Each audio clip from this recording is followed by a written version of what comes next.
Hello, everybody. Hope everybody's doing amazing tonight. We are. It's been an amazing day. Very blessed day. Very grateful day. Father Figure by George Michael is playing. Sitting here thinking about childhood stuff because I was asked today how I do alone so easily. How I cut people off sometimes. I don't. What I do is protect my peace and walk away. So for 40 something years of my life, 42 to 44 years of my life, I'd never been alone. I'd never been without animals. I'd never been without people. But I also gave everything I had to everybody and everything around me. And I never looked at what I wanted or what was going on inside of me or what I needed. And nobody around me cared about what I needed as long as they were taken care of. So that was my whole life. And I thought that was normal. You know, I was a mom at 17 and I loved it. I grew up overnight, but I loved it. I mean, that's who I was back then. But what I didn't understand was every time I chose somebody else, even, you know, the kids, the exes, the parents, everybody, I was not choosing me. By choosing them, I'm automatically not choosing myself. So I got sick, and I was in a lot of pain and a lot of disease, and it was crap. I'm not gonna lie. Half my life was physical, mental, sexual abuse. So I had to learn what was appropriate or what I wanted to be appropriate.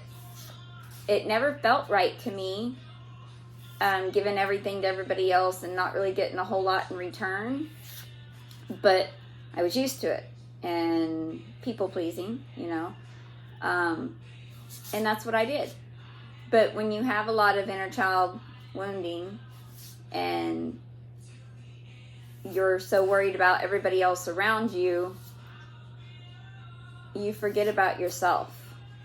And then you wonder why your life is shit.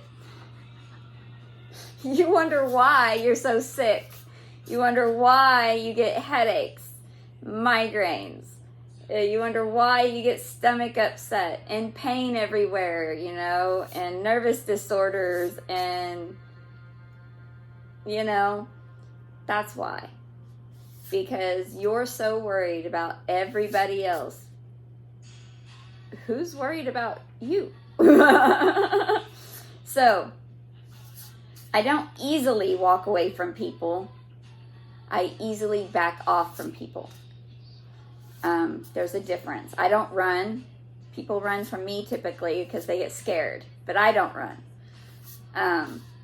I let people be exactly who they are, show me exactly who they are, and whenever they want to lower that vibration and stay stuck in the matrix and all the hurt and betrayals and the drama and the fuckery, and then ask why spirit is screwing with them, I just sit back and think, you already know why. You're just not caring enough to back the hell off. And only do you. I had to learn that the hard way too. We all do. But I did learn. And I dealt with my stuff. So now I find it easier to stay in my lane. Does it suck whenever, you know, people go backwards? Like my kids, my exes, my parents, The people I've met along the last year or two, yes. I'm not going to lie, it does suck. It sucks that the people that you love are not always going to be ready to go with you. But what sucks more is if you keep dimming your light and dimming your gifts and choosing their happiness over your own, and you getting sick and in pain and dealing with all the stuff that comes with it, the no money, the never getting anywhere in life, the dead-end jobs, dead-end people in your life. None of that's going to change until you choose you. And that goes for everybody in every relationship. We all had to learn that. So, you got to go in to get out. You got to go in to get out. You got to let go of everything that you knew and start the next day with knowing that you know shit. Just pretend you know absolutely nothing and start from scratch. You'll be doing pretty good if you do that. Let go of who you were, let go of what people told you were, and all the sexual addictions and the alcohol addictions and just everything. You're looking in the wrong spot if you're still doing all that stuff.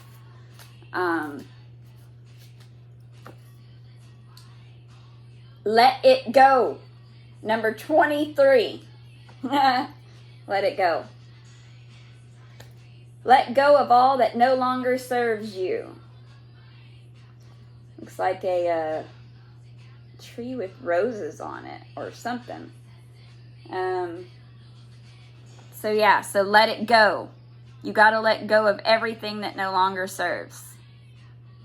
It's a really pretty card. Check out that tree. I don't know, that look kind of like roses up there to me. And then you got looks like you got 2 lights on either side of the tree sticking out there. I don't know what's on the ground. Maybe it's something you're supposed to let go of.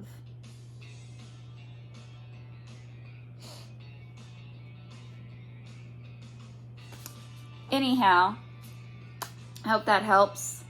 It was just a little bit of how I had to learn what was meant for me and what's not.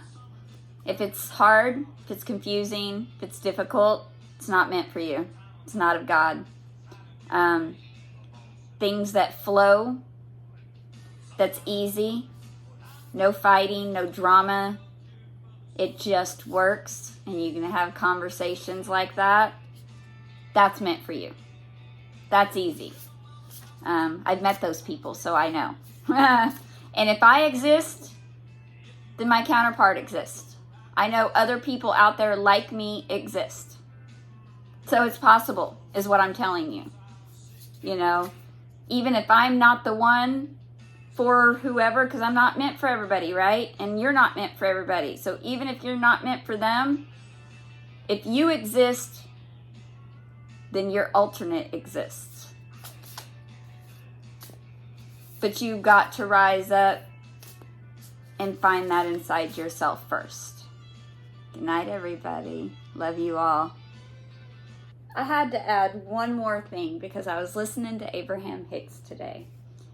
And I felt it was funny because she was like, so many of you out there don't want to hurt people's feelings. And that's why you don't want to walk away. And that's why you don't choose you, because you don't want to let anybody down. You don't want to hurt their feelings. And you think that, she said that you think that since people are talking to you, you owe them something. You think because they say they love you, they say they need you, they cry or whatever, you think you owe them something because, damn, they love you. Or they want you, they need you, right? And so you take it on as your responsibility to care for them, to try to make it better, try to, talk to them and do this because they came to you and asked you, right? That's people pleasing. Just because people are talking to you, just because people are begging you, just because this or that, does not mean you owe anybody anything. The only person in this life that you owe something to is yourself. That's it. And any young kids. Yourself. That's what you owe something to. No one else in this life except for you. And when she said that today, I was laughing so hard because the way she said it was funny. If you haven't heard of Abraham Hicks and you haven't watched some of their videos, their channel, and you should watch it because it's very educational. She makes a lot of good points. They make a lot of good points. So yeah, I'm going to add this to the end of that video because I thought that, you know, it plays a part. People pleasing. I used to do that a lot. And I know a lot of you out there are still doing it. And please stop. From your higher self to you, please stop caring about everybody else. And for once say, what do I want? What do I want in spite of anybody else around me? Take a deep breath in, close your eyes, drop into your body, take some time alone, and figure that out. Because no one else matters. You're the only one here. Today is all that matters. Right here in this moment is all that matters. Yesterday doesn't matter. Tomorrow hasn't happened. What if you didn't wake up tomorrow? And you wasted all that time pleasing the wrong damn people instead of yourself. Because they're already pleasing themselves. They're getting exactly what they want from you. Do you understand this? So if you didn't wake up tomorrow and this is all you had, wouldn't that piss you off? At yourself. Because, you know, it's only your fault. Anyhow, I hope this helps. Good night, people.